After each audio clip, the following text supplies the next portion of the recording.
A massive leak, more than 11 million records, is shedding light on how dark money flows through the global financial system. Boîte noire des paradis fiscaux, caverne d'Alibaba de l'évasion fiscale. These types of offshore entities have been used for decades. Système d'évasion fiscale touchant des hauts responsables politiques. Чорний скандал. Міжнародний консорціум журналістів опублікував масштабне розслідування правоохоронних capi di governo, imprenditori, politici, For personaggi. involvement with terrorist organizations or authoritarian regimes in North Korea, Syria. Chiffres et bénéficiaires donnent le vertige. On y trouve 6 chefs d'État. Depuis une dizaine d'années, les plus grandes banques internationales sont impliquées dans de multiples scandales. Un nom incarne les excès de cette finance hors la loi, HSBC. Quel que soit l'endroit où vous vivez et votre activité, si vous voulez ouvrir des comptes secrets à l'étranger, HSBC est votre banque. Il y a à la fois l'argent de la drogue, à la fois l'argent du terrorisme, à la fois l'argent des diamantaires belges, à la fois l'argent du Gotha, du showbiz.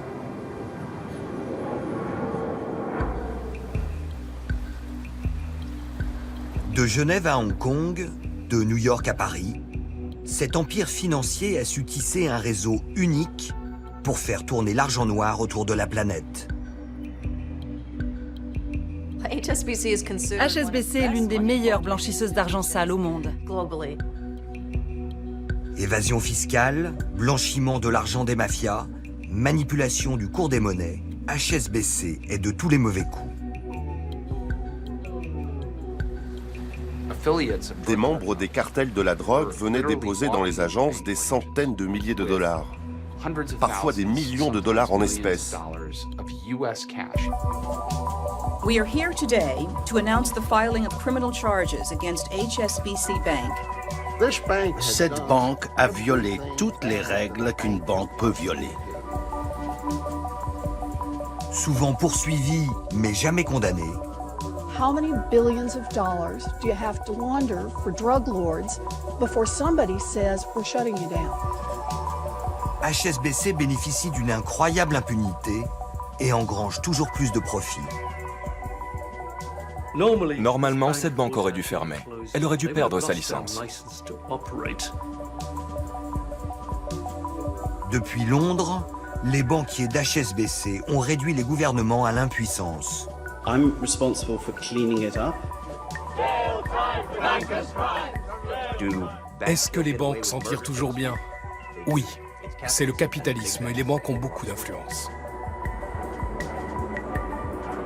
On a besoin d'honnêteté et de morale. Et il faut que les grands patrons des grandes banques viennent s'expliquer devant le peuple.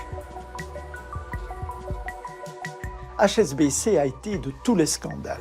Au moment où le cœur de la finance internationale se déplace vers l'Asie, la grande question c'est quel est son prochain coup?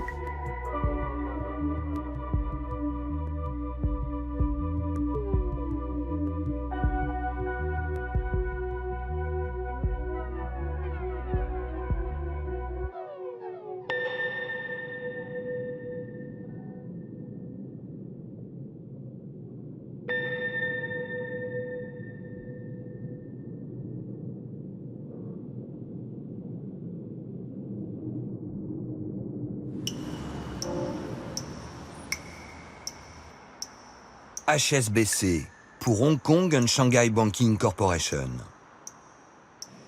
À Hong Kong, on l'appelle la banque, tout simplement. C'est ici qu'elle est née et qu'elle réalise la majeure partie de ses profits.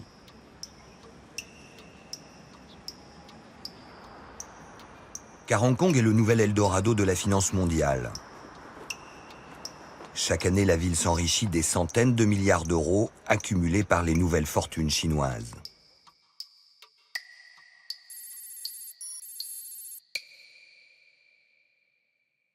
Hong Kong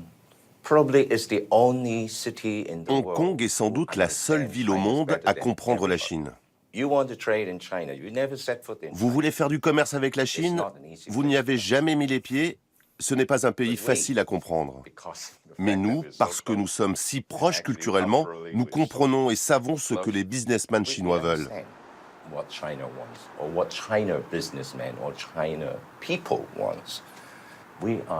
Nous sommes les meilleurs intermédiaires pour faire des affaires avec la Chine. En même temps, la plupart des Chinois ne savent pas comment l'Occident fonctionne. Alors, si je suis un riche Chinois qui veut investir à l'étranger, je vais appeler en premier mes amis à Hong Kong et leur demander à qui dois-je m'adresser.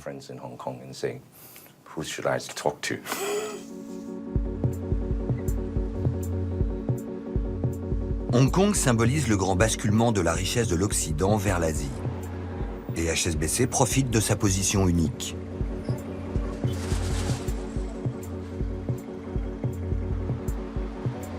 Elle est la plus chinoise des banques occidentales ou la plus européenne des banques chinoises.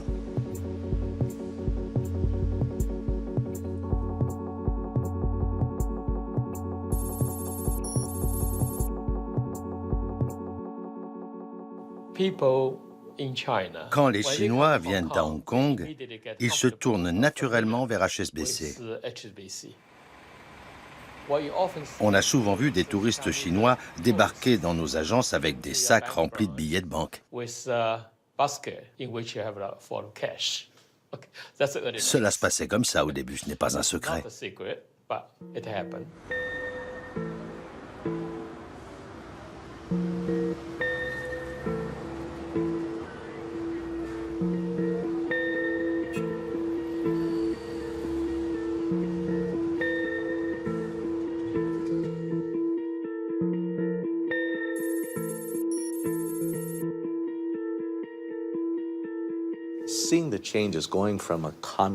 Être le témoin de la transformation d'un pays communiste en régime semi-capitaliste, mais quand même plus capitaliste que la plupart des pays, c'est comme vivre dans un livre d'histoire. Et HSBC en fait partie.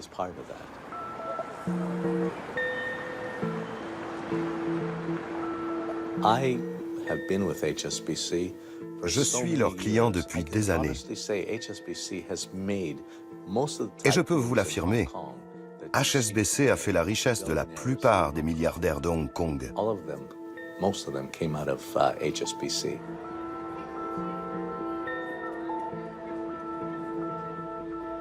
Hong Kong est la Suisse de l'Asie. Aux nouveaux milliardaires chinois, elle sert de plaque tournante pour investir leur fortune. Au reste du monde, elle propose toute une palette de services financiers haut de gamme.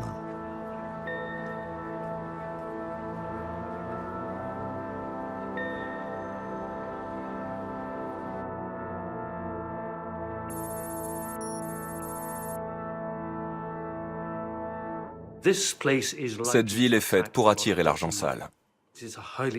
C'est une juridiction extrêmement secrète. Mais c'est aussi un immense entrepreneur financier et l'un des principaux centres de l'industrie offshore. Cette combinaison entre le volume des opérations et l'épaisseur du secret constitue l'une des plus grandes menaces pour la stabilité financière internationale.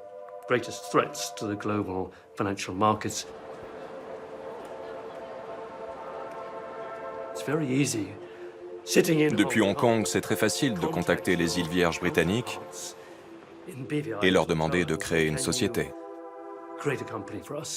Ils le font en 24 heures.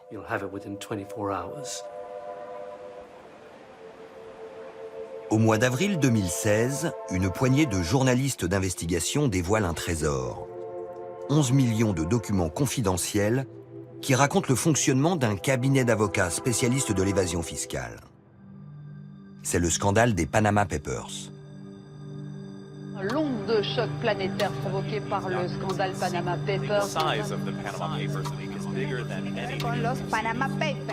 De cette boîte noire du blanchiment d'argent émergent deux acteurs clés, Hong Kong et la banque HSBC.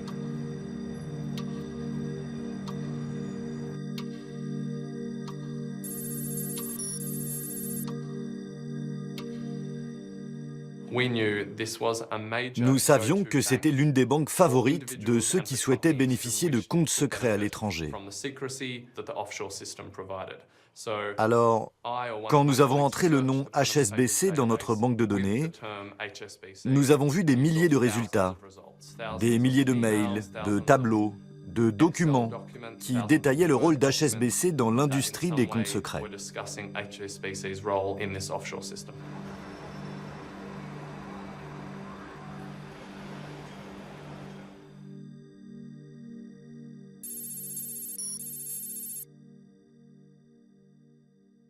Hong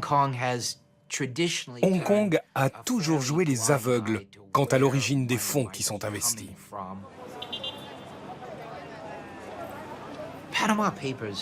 L'impact des Panama Papers à Hong Kong a été bien plus faible que partout ailleurs, alors que ce sont les gens de Hong Kong qui ont créé la majorité de ces sociétés écrans.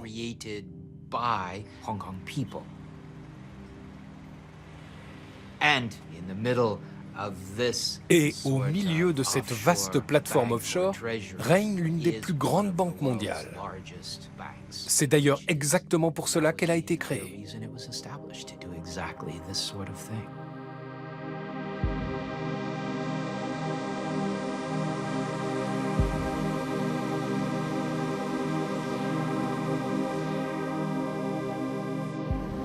Hong Kong est le coffre-fort d'HSBC. Un coffre-fort à double visage. Celui de ces dizaines d'agences qui financent les particuliers et les entreprises, mais surtout celui invisible des sociétés écrans créées pour blanchir l'argent du crime, de la corruption et de la fraude fiscale.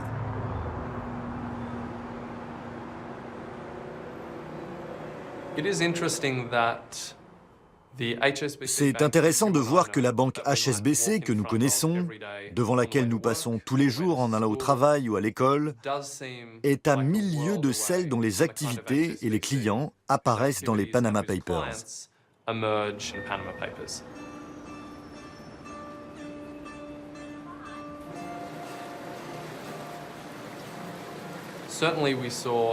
Un nombre incroyable d'hommes et de femmes d'affaires chinois, et évidemment beaucoup de familles des dirigeants du Parti communiste, sont apparus dans les Panama Papers et ont utilisé Hong Kong comme plateforme pour accéder au monde des sociétés écrans. Ce n'est pas le genre de client à entrer dans une agence pour encaisser un chèque ou déposer de l'argent.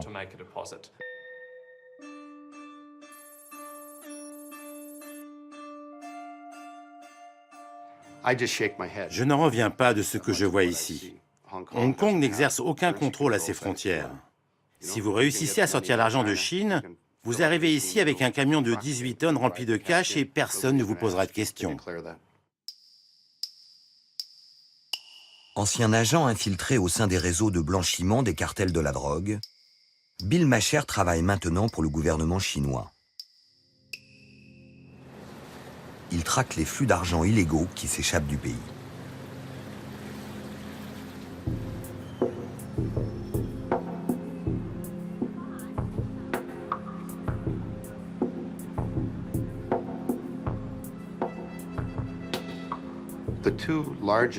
Les deux plus grosses affaires de blanchiment d'argent à Hong Kong ces dernières années ont abouti à la condamnation d'une paysanne illettrée de 65 ans.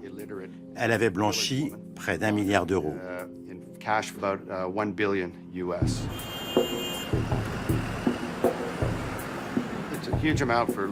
Ça fait beaucoup pour une vieille dame analphabète qui déposait chaque fois 30 millions d'euros. Peu après, une autre personne est arrivée avec 13 milliards en liquide. C'était un jeune, viré du lycée, qui traversait chaque jour la frontière avec un camion transportant 50 millions d'euros. Comment autant d'argent peut-il être injecté dans le système sans que personne, à part deux idiots, ne soit jeté en prison ?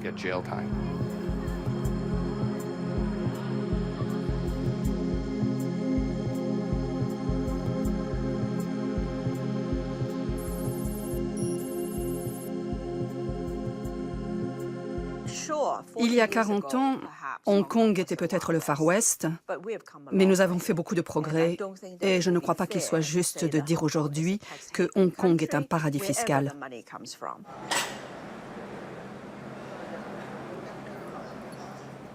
Je n'ai aucune idée des quantités d'argent qui arrivent de Chine. Nous ne gardons aucune trace de l'origine des fonds investis à Hong Kong, qu'ils viennent de Chine, d'Inde, de Singapour ou du Japon. Cela a toujours été et ce sera toujours le cas. Laura Cha est le visage du Manhattan de l'Asie. Elle incarne aussi toute l'opacité de cette place financière. Proche des dirigeants chinois pour qui elle a travaillé en tant que gendarme de la bourse, elle conseille aujourd'hui le gouvernement de Hong Kong, tout en siégeant au conseil d'administration d'HSBC.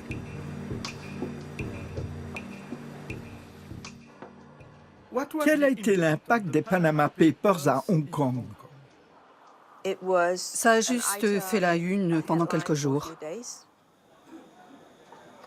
Plus personne n'en parle. Aujourd'hui, il y a une exigence de morale. Or, l'évasion fiscale est immorale. Ça ne pose aucun problème aux entreprises de Hong Kong d'avoir des filiales aux îles Vierges, aux Caïmans ou aux Bermudes. Certaines sont même cotées en bourse. Et ça ne pose aucun problème? Non, aucun.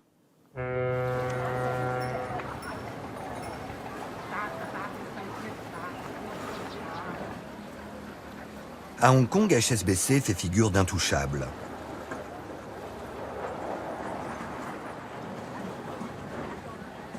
La banque préférée des Chinois est protégée par les plus hautes autorités. Elle est depuis toujours l'un des piliers du pouvoir local. HSBC fait partie de Hong Kong. Beaucoup de gens possèdent leur compte là-bas. Cette banque appartient à leur vie quotidienne. Peut-être est-ce la raison du succès d'HSBC.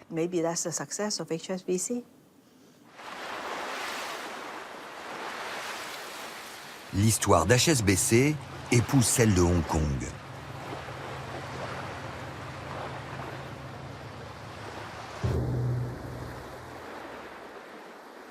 La banque et l'ancienne colonie sont nées ensemble il y a plus de 150 ans.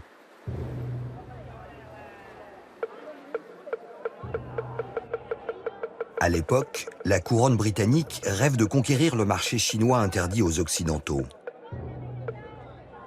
Les premiers colons choisissent le port de pêche de Hong Kong comme base avancée pour leur guerre commerciale.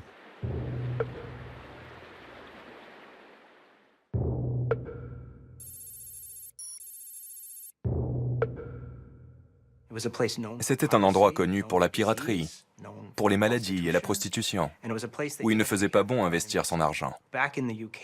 En Angleterre, dans les pubs, les gens chantaient cette chanson « Va à Hong Kong pour moi, je ne veux pas y aller.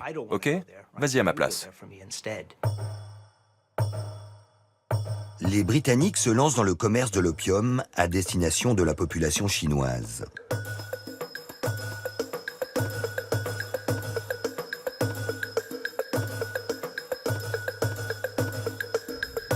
Devant le succès de la drogue, l'empereur fait brûler les cargaisons des trafiquants.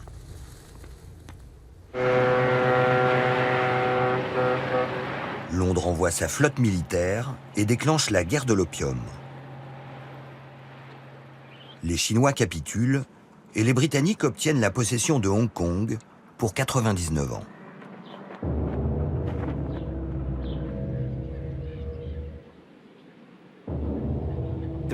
Les Britanniques contrôlaient une grande partie de l'Inde où poussait l'opium. Ils ont compris que c'était ce que les Chinois voulaient et qu'ils pouvaient en fournir de grandes quantités. Avant que l'opium ne devienne populaire auprès des Chinois, la balance commerciale penchait en leur faveur. Après, elle est devenue favorable aux Britanniques.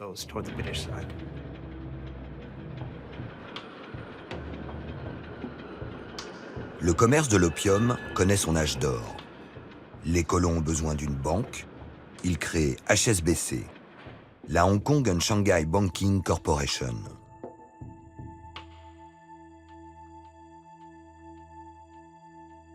Au premier conseil d'administration siègent les plus gros trafiquants de la ville la plupart écossais.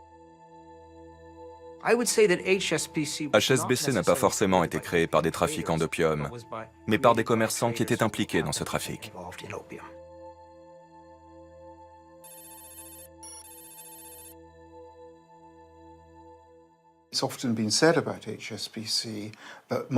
On a souvent dit que la culture d'HSBC était imprégnée de la mentalité écossaise. C'était une manière polie de dire qu'ils étaient radins, mais aussi travailleurs et consciencieux. Les qualités traditionnelles des Écossais, en somme.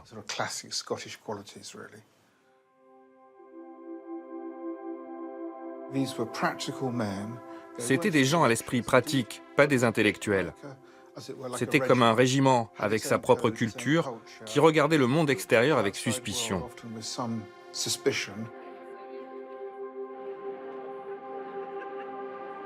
À Hong Kong, HSBC prend le pouvoir.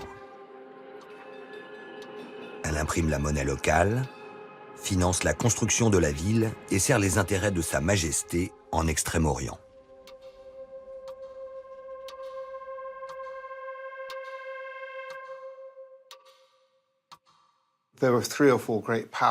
Il y avait 3 ou 4 centres de pouvoir au sein de cette petite communauté.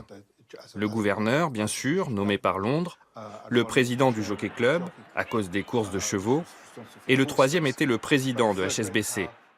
La banque s'est toujours maintenue au sommet.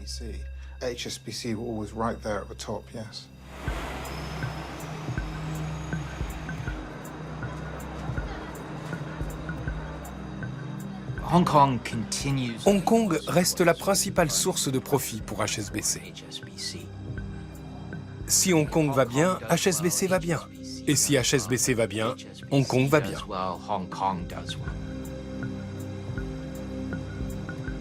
HSBC n'a jamais changé son ADN. Hier banque de pirates, elle continue d'officier du côté obscur de la finance. Seule différence, elle ne joue plus seulement à Hong Kong. La banque est devenue un empire mondial.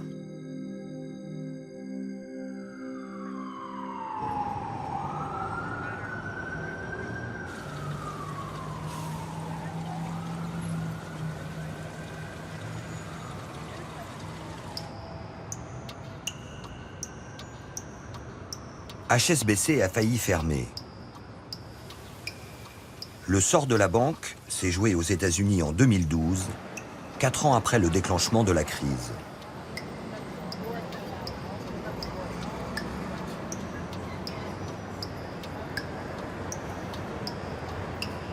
We are here today to announce the filing of criminal charges against HSBC Bank for its sustained and systemic failure to guard against the corruption of our financial system by drug traffickers and other criminals, and for evading U.S. sanctions law. Le ministère de la Justice accuse HSBC de blanchir l'argent des cartels mexicains et colombiens qui contrôlent le trafic de la cocaïne. Près d'1 milliard d'euros auraient transité par sa filiale mexicaine avant d'être recyclés dans l'économie américaine.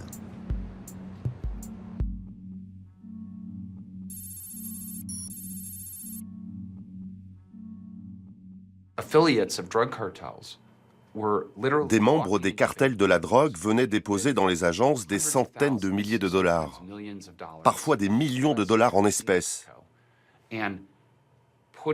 Ils étaient remis au guichet dans des boîtes spécialement conçues pour passer par la vitre de protection. Les employés d'HSBC acceptaient les dépôts, créditaient les comptes et fournissaient un reçu sans jamais dénoncer ces transactions.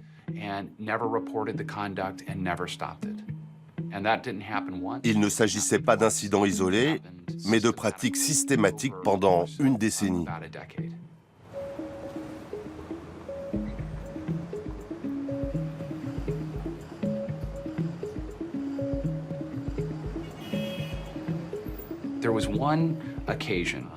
Un jour, un individu a déposé 3 ou 4 millions de dollars.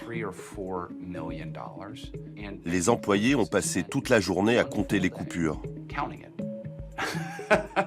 Il s'agissait seulement de quelques millions. Imaginez cela multiplié plusieurs centaines de fois et vous obtenez 881 millions de dollars.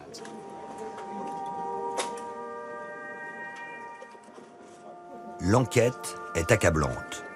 Non seulement des salariés de la banque ont travaillé main dans la main avec des organisations criminelles responsables de milliers d'assassinats, mais leur direction a ignoré toutes les alertes.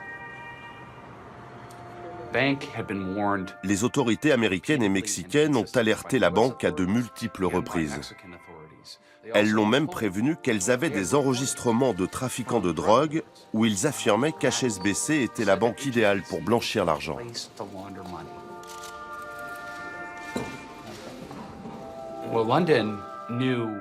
Londres savait tout. Ils s'en foutaient.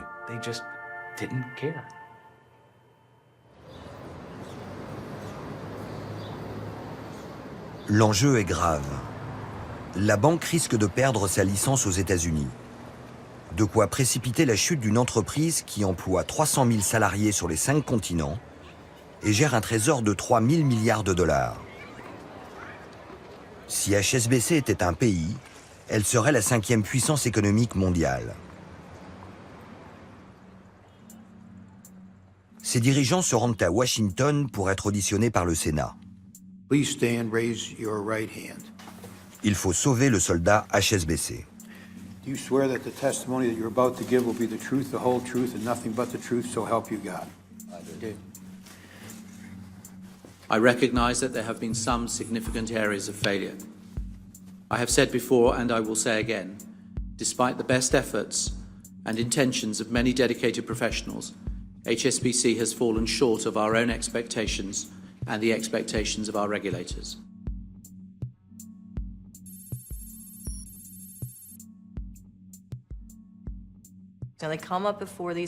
Ils arrivent aux auditions, font acte de contrition, se défaussent de leurs responsabilités, le Sénat pose plus de questions, ils s'excusent encore plus, et c'est fini. Une déclaration aux médias et l'affaire est vite oubliée. Ensuite, un arrangement est conclu ou non. The group has always had as a core element of its compliance policy a focus on both the letter and the spirit of laws and regulations, not just what is permissible, but what is prudent and responsible. La plupart des dirigeants d'HSBC auditionnés ont esquivé toutes les questions. On a l'impression qu'ils lisaient le même script, du même réalisateur, qui avait dirigé auparavant les auditions des PDG des banques américaines.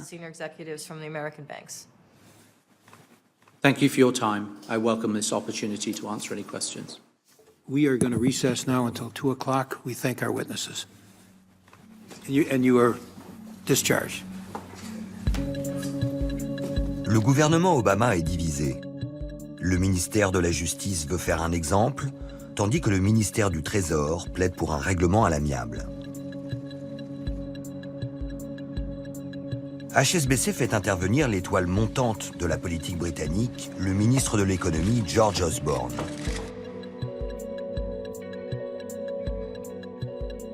Il écrit une lettre à son homologue Timothy Geithner, ainsi qu'au président de la Banque centrale américaine Ben Bernanke, dans laquelle il défend la cause d'HSBC. Cher Ben, les questions sur la capacité durable d'HSBC de commercer en dollars risquent de déstabiliser la banque globalement, avec de sérieuses conséquences pour la stabilité économique et financière, notamment en Europe et en Asie. J'adresse une copie de cette lettre au secrétaire au Trésor, M. Geithner, avec qui j'ai déjà évoqué cette question. Salutations sincères, George Osborne.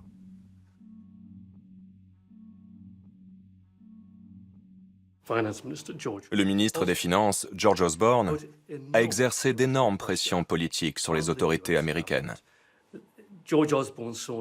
Pour lui, il s'agissait de protéger à tout prix la City de Londres.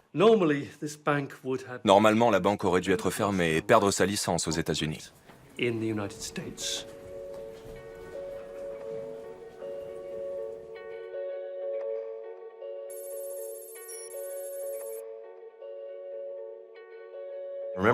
On sort à peine de la crise de 2009.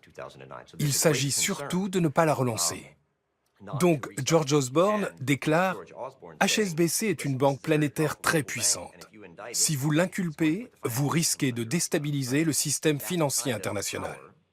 Cela en dit long sur le pouvoir des banques. »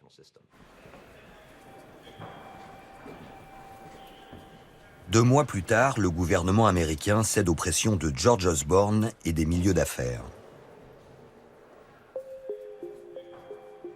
HSBC échappe au procès, ses dirigeants sont épargnés et les hauts fonctionnaires du ministère de la Justice font profil bas. Look, our goal here is not to bring HSBC down. It's not to cause a systemic effect on the economy. It's not for people to lose thousands of jobs. It's to... Are they too big to prosecute? I wouldn't say it's too big to prosecute. I'm not going to say that. I don't think anyone is alleged... La banque s'en tire avec une amende de 2 milliards d'euros, l'équivalent d'un mois de profit.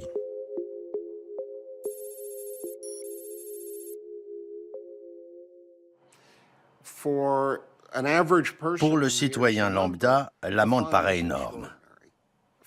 Pour une banque planétaire qui engrange des profits colossaux, l'amende est l'équivalent d'une contravention. En plus, à l'arrivée, elle n'est pas payée par les dirigeants de la banque, mais par les actionnaire. Et donc c'est une contravention adressée aux mauvaises personnes. Est-ce que j'ai le sentiment de m'être fait avoir avec cette amende? Pas du tout. J'étais furieux contre le régulateur, car le montant était obscène. Come on, Alan. Alan, soyez sérieux, ce ne sont pas les régulateurs qui sont sévères. Ce sont les banquiers d'HSBC qui commettent des choses abominables. Écoutez, quand on fait des affaires au Mexique, il y a forcément de l'argent de la drogue. Vous savez bien que cela fait partie du métier. L'argent a juste été transféré dans le monde entier. HSBC a été un peu naïve.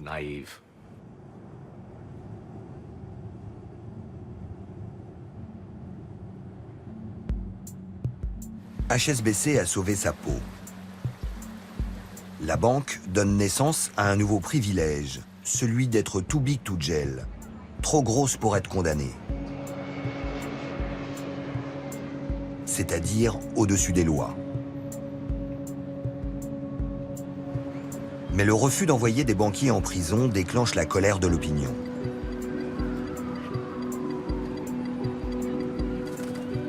Les responsables du département du Trésor passent sur le grill. Thank you, Mr. Chairman. And thank you all three for being here today.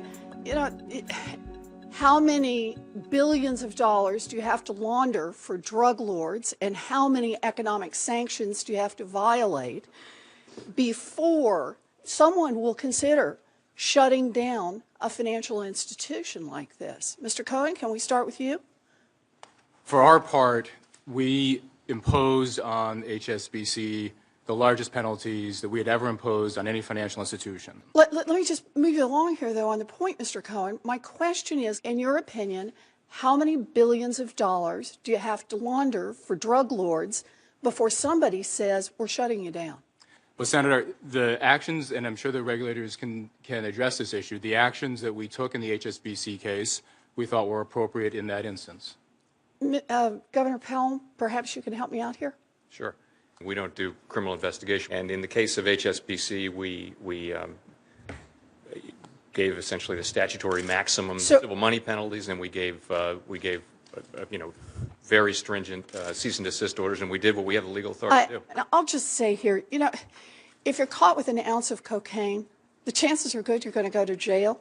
If it happens repeatedly, you may go to jail for the rest of your life. But evidently, if you launder nearly $1 billion for drug cartels and violate our international sanctions, your company pays a fine and you go home and sleep in your own bed at night. Every single individual associated with this.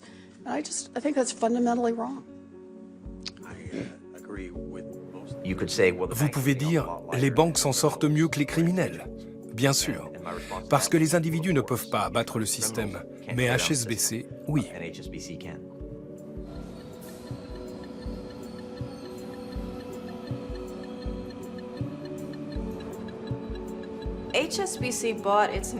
HSBC a obtenu son immunité grâce à sa grande taille. Elle a pu continuer à opérer en toute impunité.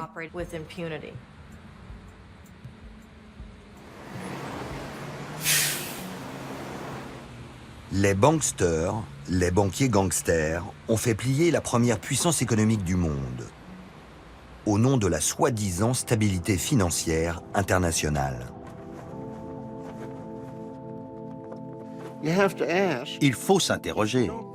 Si vous ne poursuivez pas ces gens, qui allez-vous poursuivre?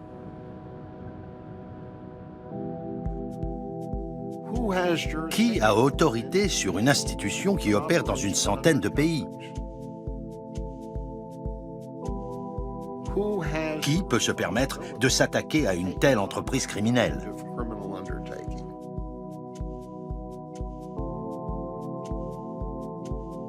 HSBC est déjà plus qu'une banque. Elle a changé de dimension et joue maintenant dans la cour des États. C'est l'aboutissement d'une stratégie lancée 20 ans auparavant.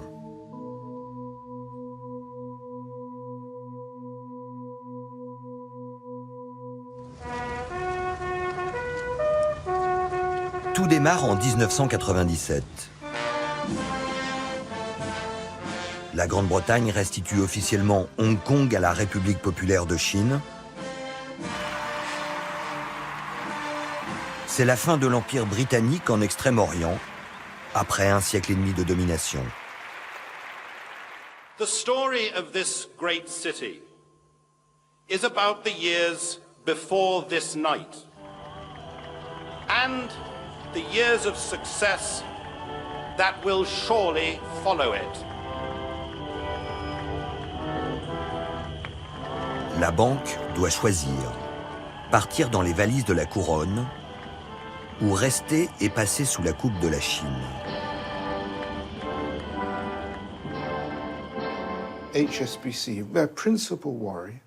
La principale inquiétude d'HSBC pour la période post-1997 était que les autorités chinoises imposent un changement à la tête de la banque, que les plus hauts cadres soient des Chinois. Ce qui était totalement inacceptable pour toute cette génération de dirigeants britanniques.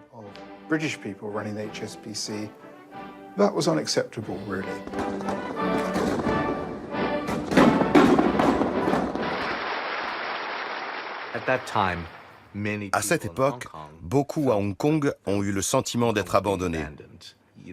On s'est senti trahis, comme si quelqu'un nous tournait le dos. On s'est dit, c'est la fin de la banque.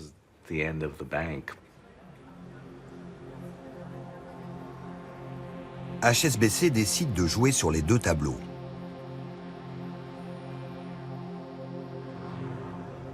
Elle déménage son siège à Londres, mais conserve le cœur de ses affaires à Hong Kong.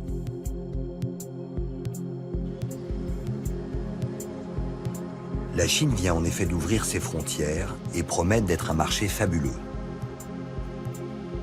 La priorité consiste à flatter les nouveaux maîtres de Pékin.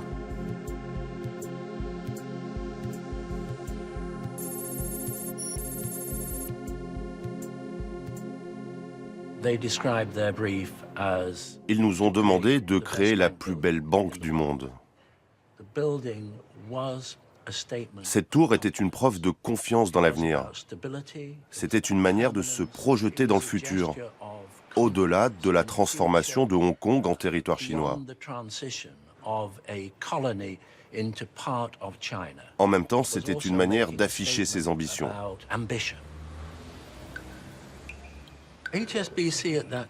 HSBC était à l'époque une banque locale et ils sont devenus depuis des acteurs globaux.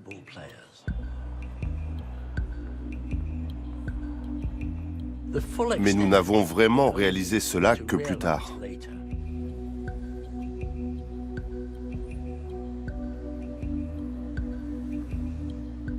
Pionnière de la mondialisation, HSBC entend faire fructifier son ADN chinois.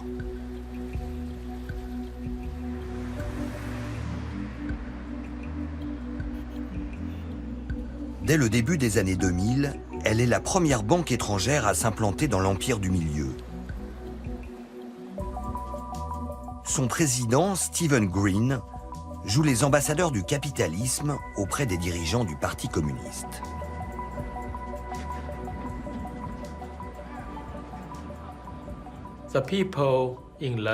Les dirigeants à Londres connaissent tellement bien la Chine. Ils passent au moins un tiers de leur temps à Hong Kong et voyagent sans cesse en Chine.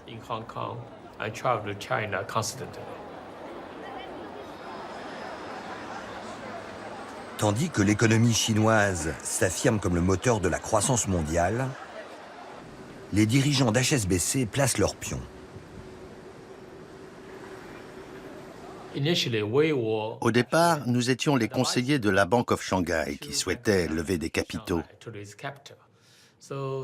Son président me dit « Pourquoi votre banque ne deviendrait-elle pas actionnaire ?» Nous aimerions beaucoup qu'HSBC nous rejoigne. J'ai averti Stephen Green qui a immédiatement saisi la balle au bond. Il m'a rejoint et à l'issue du dîner avec le président de la Bank of Shanghai, Stephen m'a dit « J'aime bien cette banque et j'ai entièrement confiance en son patron. Investissons. » Et bien sûr, notre bénéfice a été intéressant aussi.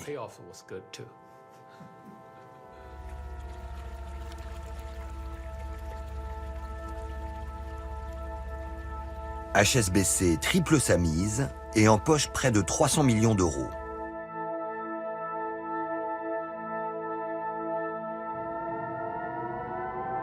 La banque prolonge sa lune de miel avec Pékin. Elle joue de son histoire. Sous la dictature de Mao, elle a été la seule à maintenir une présence en Chine. Quand le géant s'est réveillé, HSBC était déjà dans la place.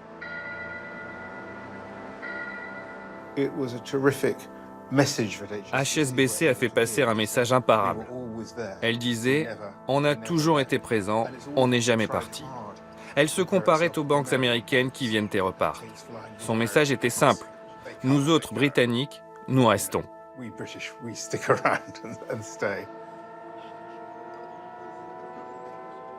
C'est la philosophie chinoise. Penser à long terme.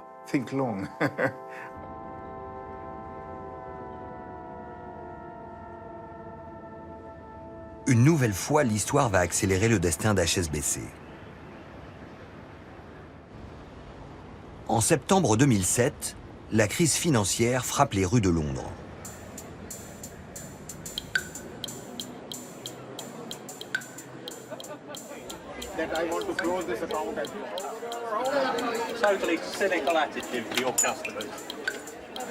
La panique gagne les clients de la Northern Rock et menace de se propager aux autres banques.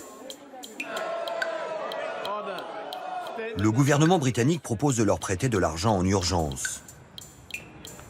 HSBC snobe la réunion et refuse toute aide publique. Être renfloué par l'État signifie que le gouvernement a de l'influence sur vous. HSBC voulait dire aux autorités « Vous n'avez aucun pouvoir sur nous, nous sommes indépendants et capables de nous recapitaliser tout seuls. Et si vous nous forcez à accepter votre argent, nous vous poursuivrons en justice. » Vous pensez que c'est arrogant? Oui, ça l'est. La banque adressait un message aux autorités en disant « Nous sommes une banque mondiale, vous n'êtes qu'un gouvernement. Réfléchissez au rapport de force entre nous. »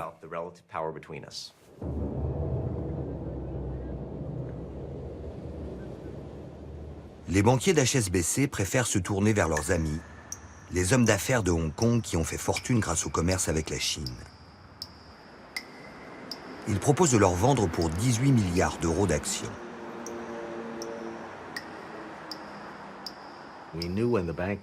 J'étais conscient que la banque avait des problèmes, qu'il fallait l'aider. À l'époque, son cours en bourse était au plancher. La plupart des hommes d'affaires se sont dit pourquoi ne pas souscrire à l'augmentation de capital. Et ces investisseurs ont fait un profit juteux, très juteux en fait. Et cet investissement vous a rapporté beaucoup? Oui. Généralement, je ne fournis pas de chiffres sur mes profits. Mais j'ai réalisé un joli bénéfice.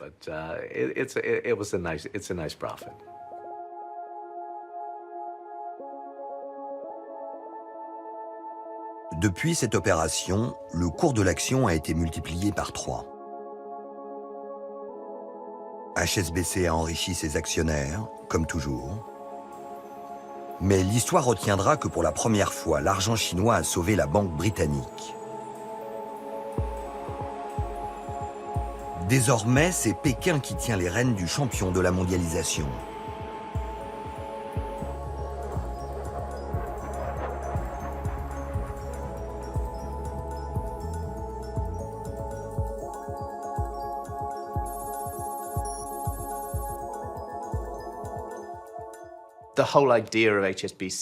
Le concept d'HSBC était de servir les entreprises partout dans le monde.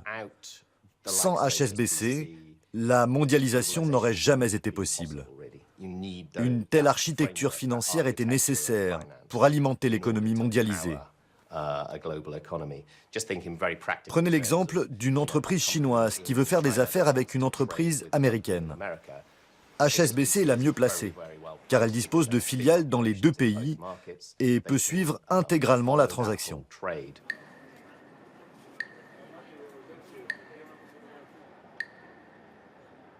Porté par ses affaires chinoises, HSBC profite de la crise. Tandis que ses concurrentes affichent des pertes, elle est couronnée à Westminster.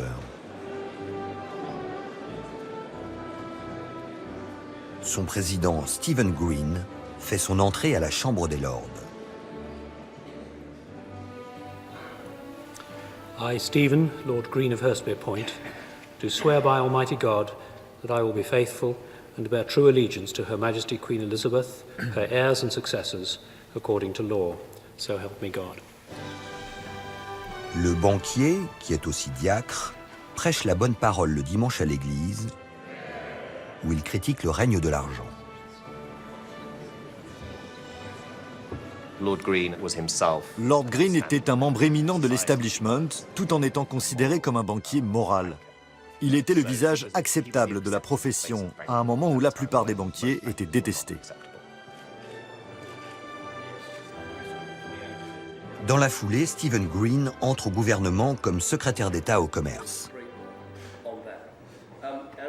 Le Premier ministre David Cameron adopte la stratégie d'HSBC. Il rêve lui aussi de devenir le héros de la mondialisation. To sell Britain as a destination for inward investment. I think with the change we're seeing in the world economy, rather sluggish growth in Europe, but fantastically fast growth from India, from China, from Brazil, Turkey. Green réalisait son rêve au moment où le gouvernement Cameron et son ministre George Osborne voulaient développer les liens entre le Royaume-Uni et la Chine.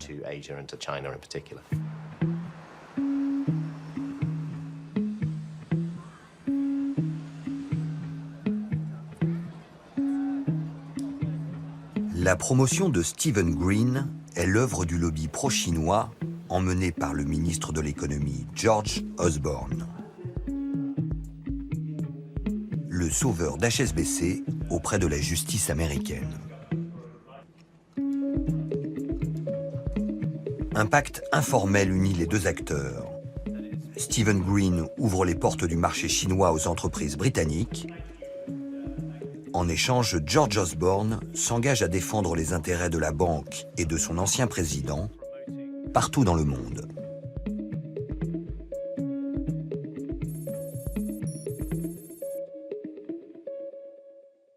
George Osborne et moi partageons la même fascination pour la Chine pour une raison bien simple. L'importance de 1,3 milliard de Chinois pour l'avenir de l'économie mondiale et la nécessité de mettre le Royaume-Uni au cœur de cette relation.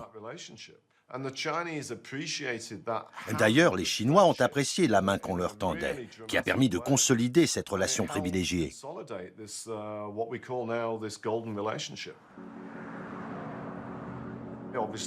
Or, HSBC tient son histoire de la Chine. Ses banquiers pensent Chine.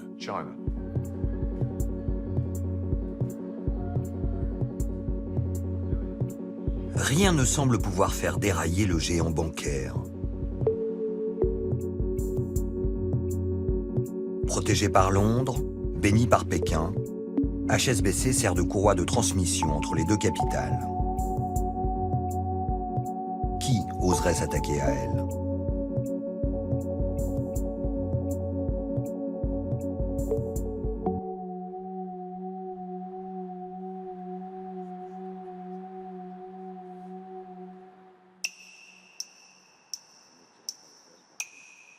À Paris, un haut fonctionnaire du ministère de l'économie attend son heure pour passer à l'offensive.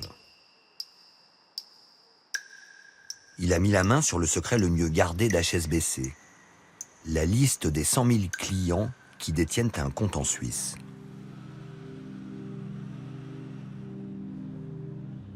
Ces documents lui ont été remis par un ancien informaticien de la banque.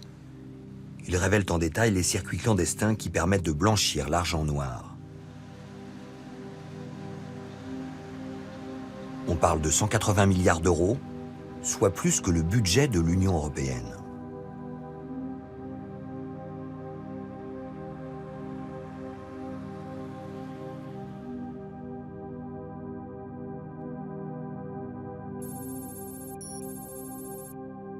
Il y a un service en France qui s'appelle l'ADNEF, qui est basé à Pantin. Ce sont environ 450 employés d'élite. Ce sont des espions fiscaux au bénéfice de la France qui traquent justement les fauteurs de troubles, les délinquants fiscaux.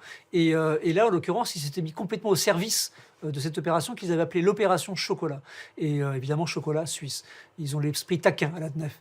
Et en l'occurrence, ils avaient donc un patron qui s'appelle Roland Veilpot, qui était un patron extrêmement offensif, extrêmement agressif, qui voulait récupérer cet argent. C'est un chasseur en quelque sorte.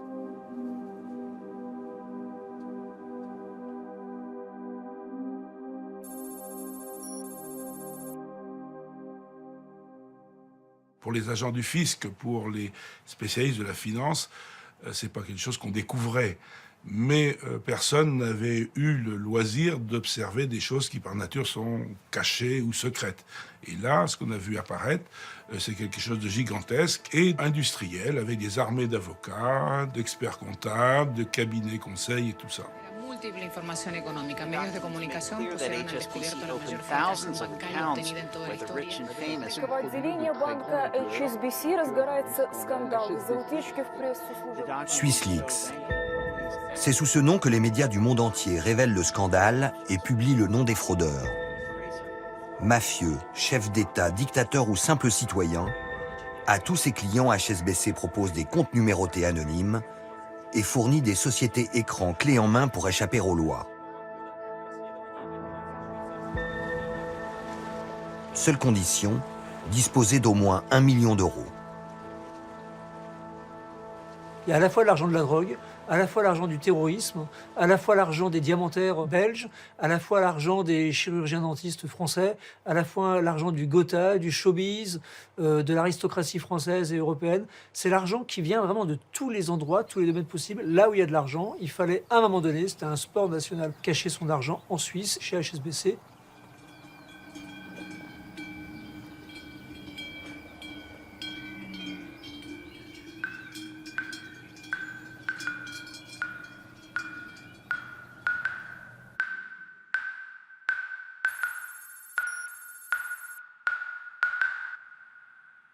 On proposait aux gens qui, pour une raison ou une autre, voulaient garder un profil bas, on leur proposait de s'acheter une société offshore, Panama, BVI, Cayman, n'importe quoi. Toutes les banques de la place se faisaient de la concurrence, ça c'est absolument clair. On ne pouvait grandir que par l'apport d'argent frais.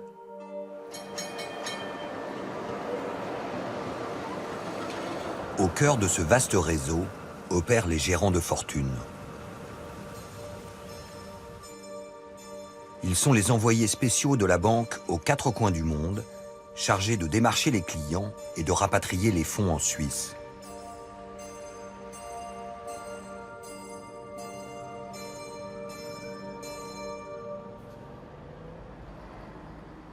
Il Il fallait venir en France, traverser la frontière avec des manières un peu d'agents secrets. C'est-à-dire qu'il fallait évidemment pas que le fisc français soit au courant.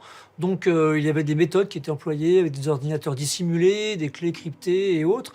Et il fallait ensuite appâter les plus gros clients qu'on rapatriait en Suisse.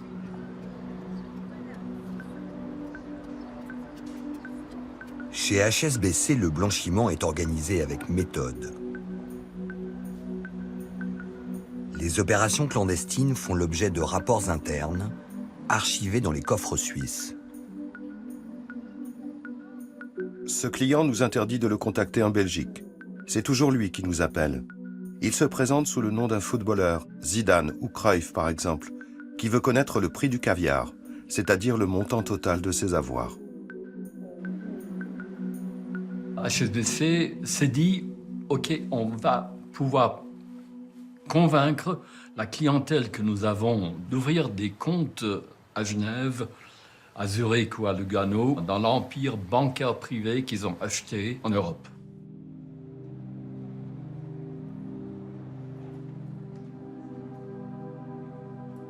Le fait que des banques se sont emparées de toutes les techniques modernes de production de documents, de trucs, pour la mettre au service de la fraude et du crime. J'ai trouvé ça m'a déstabilisé.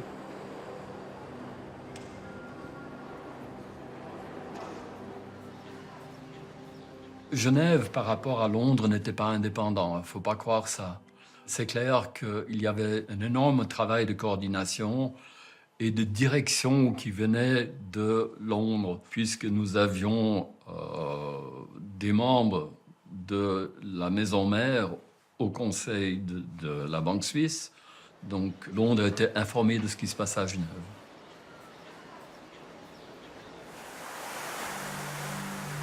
Après l'affaire du blanchiment de l'argent de la drogue aux États-Unis, les révélations sur l'évasion fiscale des VIP sont le scandale de trop. HSBC devient l'ennemi public numéro 1. Même les Suisses se sentent obligés d'intervenir. Une perquisition est organisée devant les caméras. Le but de cette enquête est précisément de vérifier si les informations qui ont été rendues publiques sont fondées et s'il y a de facto des reproches qui peuvent être faits à la banque. Ici, on parle de gros dossiers, on parle de milliers de documents, on parle de quantités astronomiques de données informatiques. Pour vous dire, lorsque nous avons copié les serveurs d'HSBC, il a fallu plusieurs jours pour faire tourner les appareils servant à copier les données. Donc voilà, c'était suffisamment important pour qu'il n'y ait pas moyen, techniquement même, d'effacer rapidement toutes ces données. Le problème du gouvernement suisse et des autorités publiques suisses, ils sont le dos au mur. Et ils voient immédiatement les conséquences titanesques, c'est le tremblement de terre. Eux, ils partent du principe depuis un siècle qu'ils donnent tous les éléments pour que la finance internationale vienne en Suisse, elle y trouve un nid douillet où ils pourront faire leur business sans être embêtés. La justice suisse referme l'enquête 3 mois plus tard. En échange de son engagement à purger les clients indésirables, HSBC s'acquitte d'une amende de 40 millions d'euros. Après la contravention infligée par les Américains, les Suisses se contentent d'un pourboire.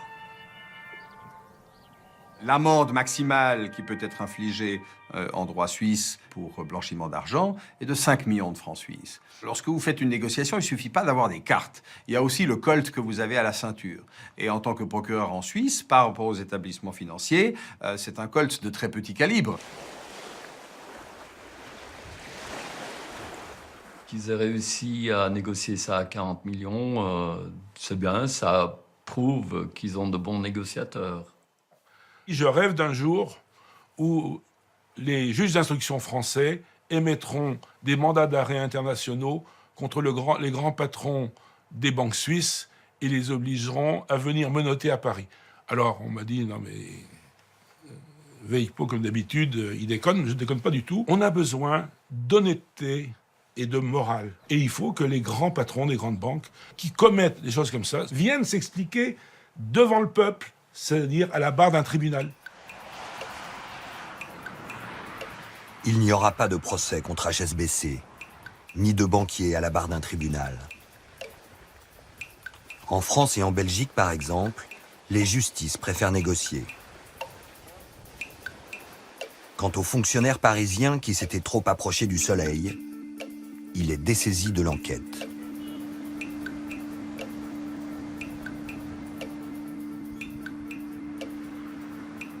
Roland Velpeau, il est en vacances en Chine, on l'appelle, on lui dit Roland, quand tu rentres, passe me voir. C'était le directeur de relations humaines de Bercy qui lui a dit écoute, là tu es déchargé du dossier, tu pars à Melun, je crois, pour devenir conservateur des hypothèques. Ça faisait 2 ans seulement qu'il était en poste. Normalement, on reste 5 ans en poste. Donc là, il a bien compris que c'était pour une raison simple, on l'avait déjà demandé avant, c'était arrête avec cette opération chocolat, il y a trop d'enjeux, on se fâche avec la Suisse, on se fâche avec Nicolas Sarkozy, on se fâche avec beaucoup de gens, on va passer à autre chose, on va mettre un peu le pied dessus.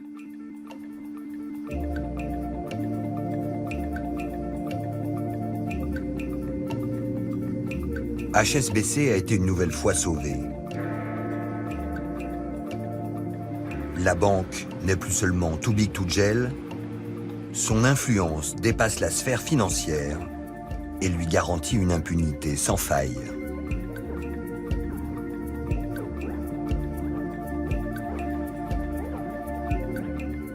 Seule concession, l'ancien président Stephen Green disparaît de la photo de famille.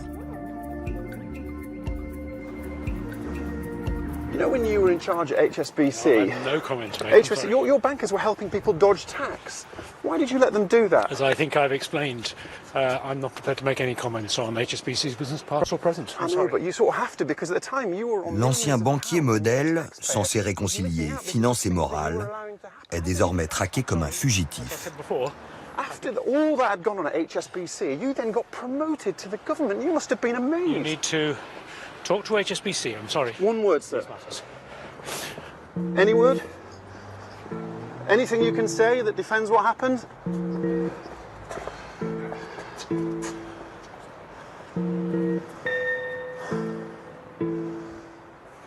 No word.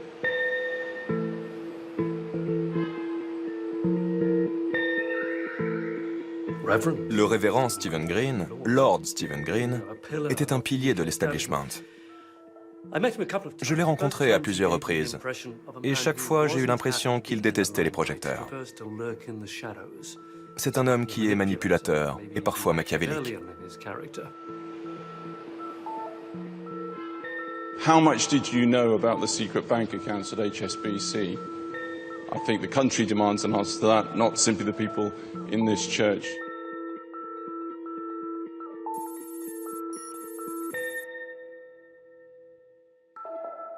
Lord Green était le président d'HSBC quand ils ont acheté la filiale suisse.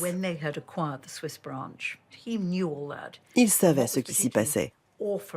J'ai trouvé particulièrement choquant qu'il soit nommé secrétaire d'État au commerce par David Cameron. Je souhaitais qu'il rende personnellement des comptes devant la commission parlementaire que je présidais. Mais ce fut l'une des rares occasions où la politique l'a emporté. L'affaire est politique. Stephen Green, l'ancien secrétaire d'État, peut faire tomber le gouvernement de David Cameron. Does the Prime Minister expect us to believe that in Stephen Green's 3 years as a minister, he never had a conversation with him about what was happening at HSBC? My responsibility is the tax laws of this country, and no one has been tougher. This government has been tougher than any previous government. That's why they're desperate. That's why they're losing. Mr. Connor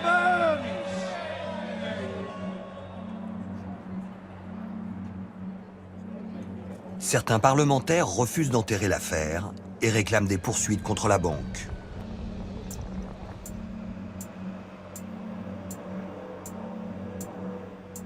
Mais aucune enquête ne sera lancée, ni par le fisc, ni par la justice britannique.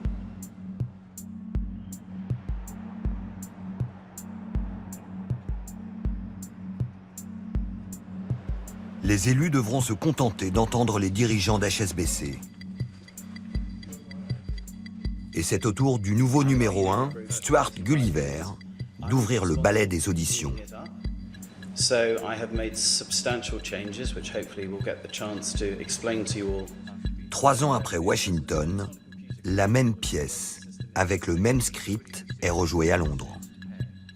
I'd like to put on the record an apology from both myself and from Douglas for the unacceptable events that took place at our private bank in Switzerland in the mid-2000s, which is clearly an apology we'd like to make to you all, to our customers, our shareholders, to the public at large. You do understand how this looks today. L'exemple vient d'en haut.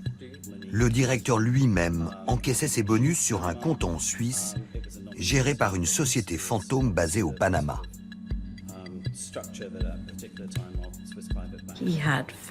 Il avait de la famille ici, il était né ici, ses enfants allaient à l'école ici, il travaillait ici et il votait ici. Et comme il se déclarait résident de Hong Kong, il était exonéré d'impôts en Grande-Bretagne. Et quand nous lui avons demandé pourquoi, il a répondu qu'il ne voulait pas que les autres cadres de la banque sachent combien il gagnait. So it was set up for reasons of privacy and no nefarious reasons whatsoever. How much did you put into the Panama account? It was $7.5 million US. Stuart Gulliver était l'un des banquiers les mieux payés au monde. Cela montre à quel point il aimait l'argent. Mr. Gulliver will get on a lot faster if you give a straight answer to a straight question. You agree with me it's caused reputational damage to the bank? Yes. Are you the appropriate person in those circumstances to remain as the Chief Executive Officer of HSBC? I believe I am because my tax affairs are in order.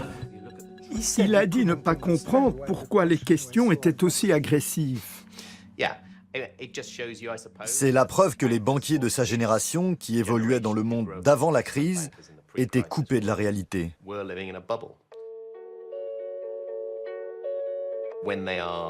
Face aux parlementaires, leur vie dans une bulle dorée est dévoilée au grand jour. A-t-il changé? Je ne pense pas que Stuart Gulliver puisse changer.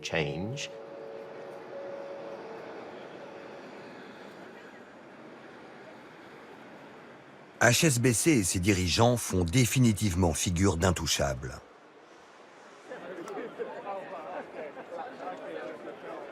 Premier employeur de la City, pilier de l'économie britannique, la banque fait régner sa loi au sein de l'establishment.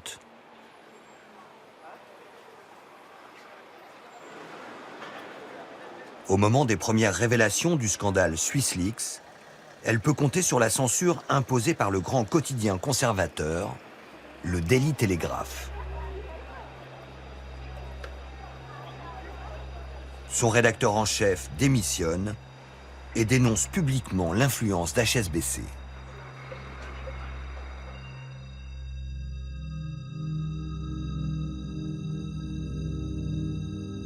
La récente couverture des affaires d'HSBC par le Télégraphe relève de l'escroquerie pour ses lecteurs. Les intérêts d'une des plus importantes banques internationales ont été placés au-dessus de son devoir d'informer. Il n'y a qu'un mot pour décrire cette situation. Terrible.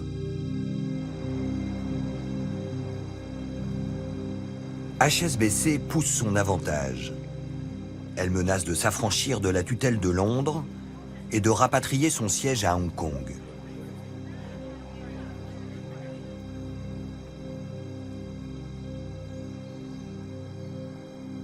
Son parrain, George Osborne, toujours ministre de l'économie, lui accorde des avantages fiscaux et une prime. La tête du gendarme de la City, Martin Whitley, un opposant de longue date. La banque renonce à déménager. Pendant les auditions, lors d'une suspension de séance, un membre du gouvernement m'a dit « Avez-vous conscience que vous êtes en train de les pousser à quitter le Royaume-Uni » J'ai cru à une blague, mais j'ai réalisé qu'il était sérieux.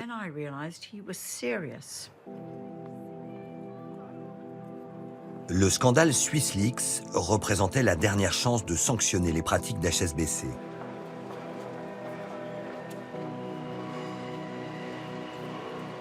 Les autorités ont préféré déléguer à la banque le pouvoir de se contrôler toute seule.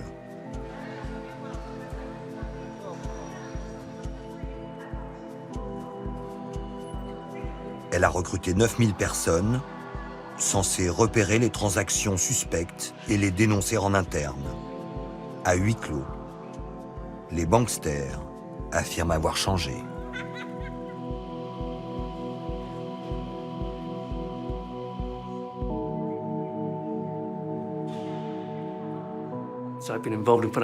Je suis les réglementations financières depuis des dizaines d'années. Combien de fois ai-je entendu ce refrain? C'est du passé. Il y a 10 ans déjà, HSBC répétait cela. Les derniers scandales prouvent qu'il s'agissait de promesses en l'air. Je ne crois plus en eux. Ils n'ont pas fait le ménage.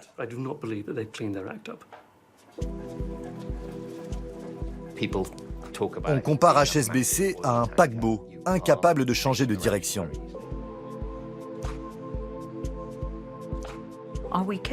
Sommes-nous capables de réglementer les banques? Bien sûr. Le voulons-nous vraiment? Là est la vraie question. Le gouvernement britannique a tourné la page. Il a d'autres priorités et HSBC d'autres ambitions.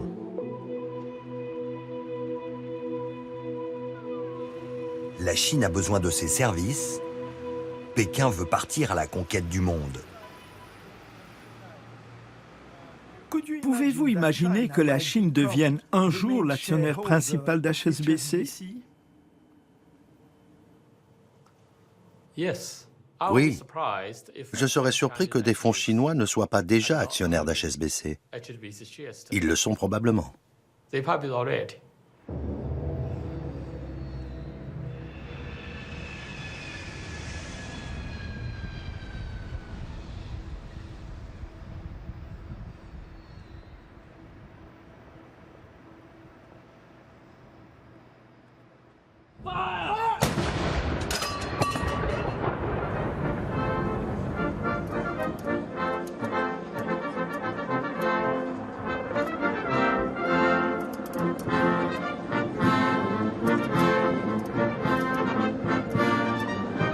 En cette fin d'année 2015, le président chinois Xi Jinping débarque à Londres.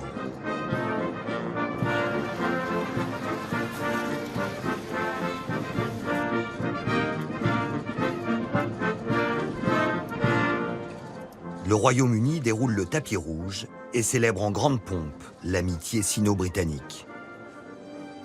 Your visit to the United Kingdom marks a milestone in this unprecedented year of cooperation and friendship between the United Kingdom and China, as we celebrate the ties between our two countries and prepare to take them to ambitious new heights.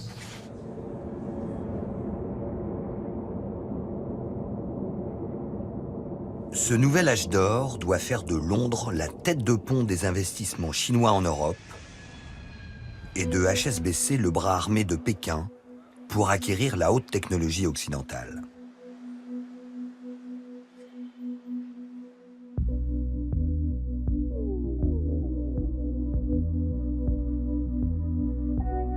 La banque frappe un grand coup en parrainant la signature du contrat nucléaire d'Hinkley Point.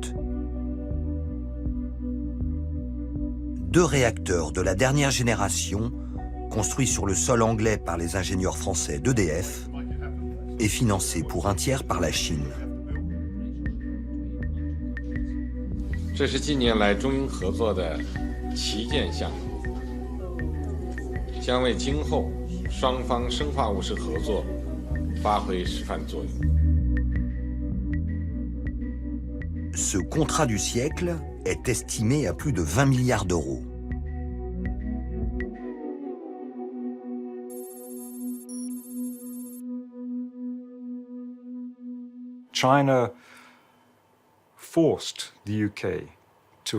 Les Chinois ont forcé le Royaume-Uni à signer Hinkley Point.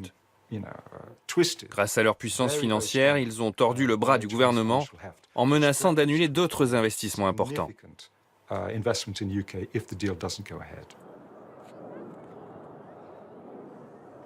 Le Royaume-Uni a conclu un contrat que personne d'autre n'aurait accepté. C'était un choix politique pour renforcer les liens économiques avec la Chine. Presque une décision symbolique. En cédant aux Chinois leur approvisionnement en énergie, les dirigeants britanniques ont renoncé à une partie de leur souveraineté nationale. Et en coulisses, HSBC est omniprésente. Elle conseille EDF, défend les intérêts des actionnaires chinois et fait transiter les milliards d'euros de Pékin par ses comptes.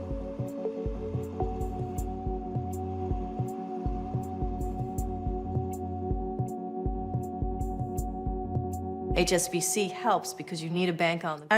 est indispensable parce que vous avez besoin d'une banque internationale pour organiser les transactions. Il faut organiser le financement et lever des fonds. C'est ce que fait HSBC pour la Chine.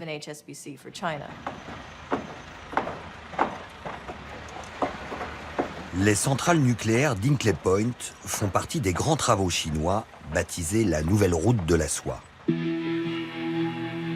Une sorte de plan Marshall lancé pour démultiplier le commerce entre Pékin et le reste du monde. Construction de routes, de chemins de fer, de ports, rien n'est trop beau pour exporter le Made in China et asseoir l'influence du nouvel empereur, Xi Jinping.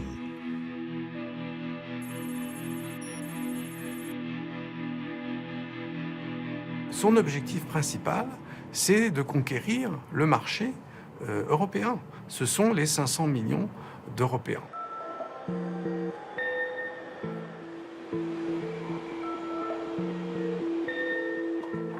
Beaucoup des investissements chinois à l'étranger sont accompagnés par HSBC, y compris Hinkley Point.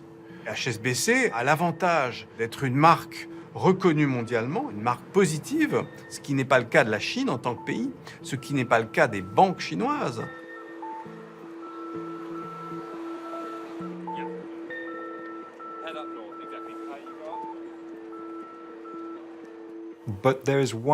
Le problème majeur, c'est que le nucléaire est différent. Il n'obéit pas aux lois du marché. Il est différent des autres sources d'énergie et des autres contrats financiers. Il n'existe pas un seul pays au monde, y compris les États-Unis, qui ouvrirait ses infrastructures nucléaires à la Chine. C'est incroyable que les Chinois aient été autorisés à accéder à ce secteur stratégique.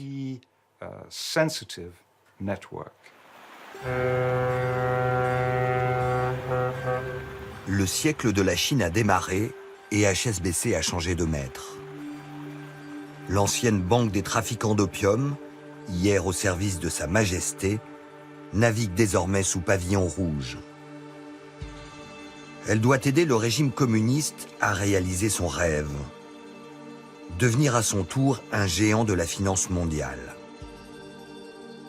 Car les dirigeants de Pékin ont tiré une leçon de la crise financière de 2008. Ils ne veulent plus dépendre du dollar et des paris fous des traders de Wall Street.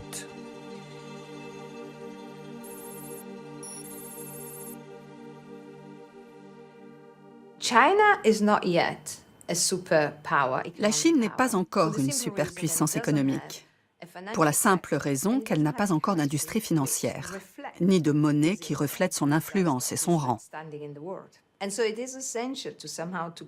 Il est donc essentiel pour la Chine de combler ce fossé et d'avoir une monnaie qui pourrait être utilisée dans les échanges internationaux.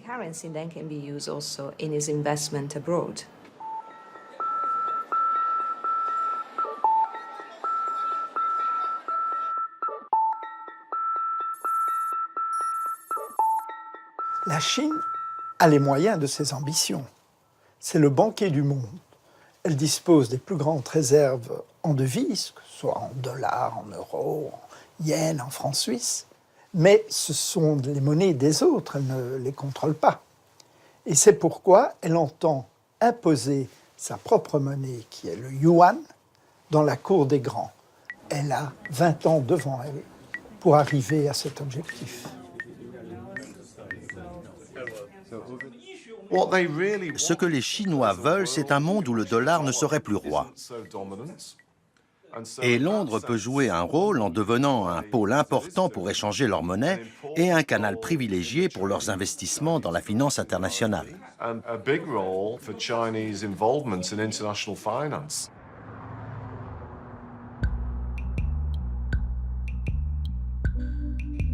Pour détrôner le roi dollar, la Chine doit faire accepter sa monnaie, le yuan, comme devise de référence dans les échanges internationaux.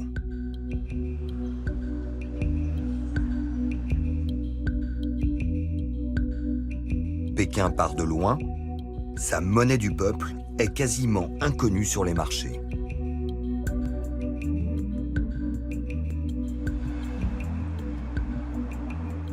HSBC est l'un des acteurs principaux du marché des devises à Hong Kong comme à Londres. Donc, la banque HSBC sert de pont naturel entre la Chine et la City.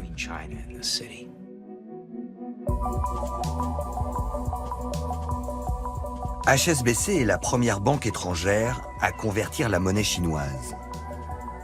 Les grands travaux de la route de la soie, financés en yuan, servent de cheval de Troie pour l'imposer sur la scène internationale. HSBC tient son nouveau coup, devenir le pipeline des capitaux chinois investis à Londres.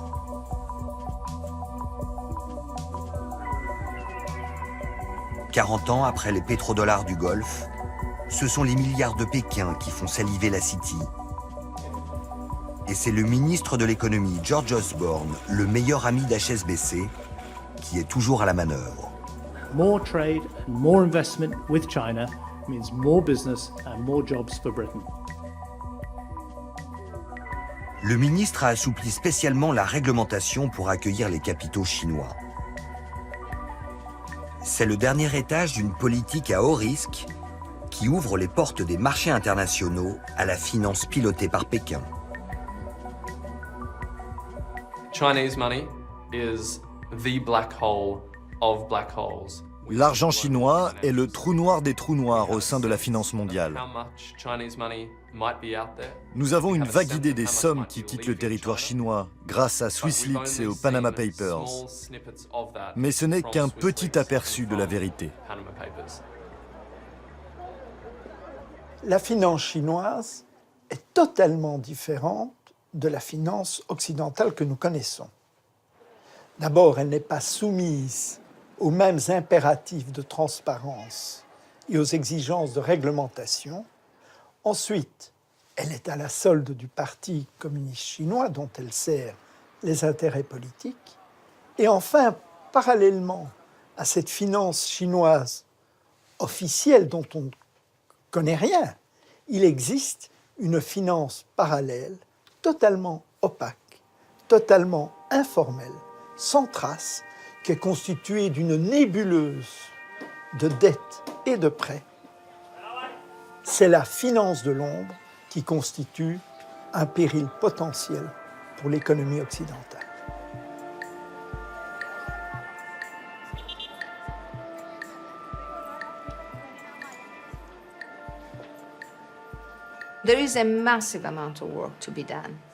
La Chine a énormément de travail à accomplir pour rendre son système financier et ses banques plus sûrs.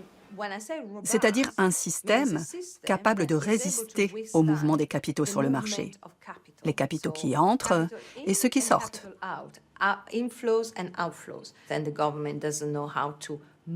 Le gouvernement ne sait pas comment contrôler ces flux. Ils ne sont pas régulés et cela pourrait même provoquer un crash. Even some kind of crash.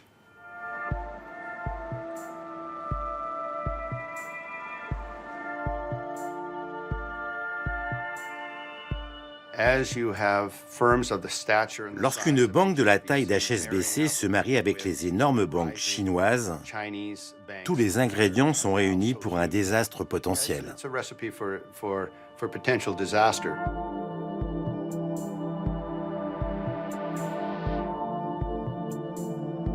En arrimant la finance chinoise à la finance occidentale, HSBC a fait entrer, si on peut dire, le diable dans la boîte.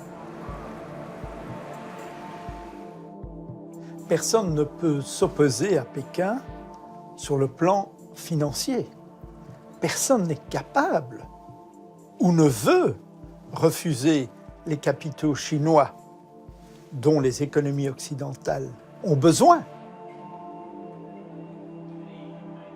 Et personne ne peut s'opposer aux hommes de main de Pékin que sont les banquiers d'HSBC.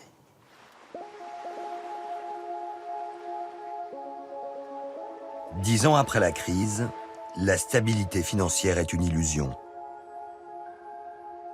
En aidant la Chine à devenir le banquier du monde, HSBC a créé une menace nouvelle. Jusqu'à présent, Pékin a toujours réussi à cantonner ses crises financières à l'intérieur de ses frontières. Mais aujourd'hui, les banksters ont fait sauter les pare-feux. À la première étincelle, l'incendie se propagerait à l'Occident, et devant l'impuissance des États, ce sont à nouveau les peuples qui paieront la note.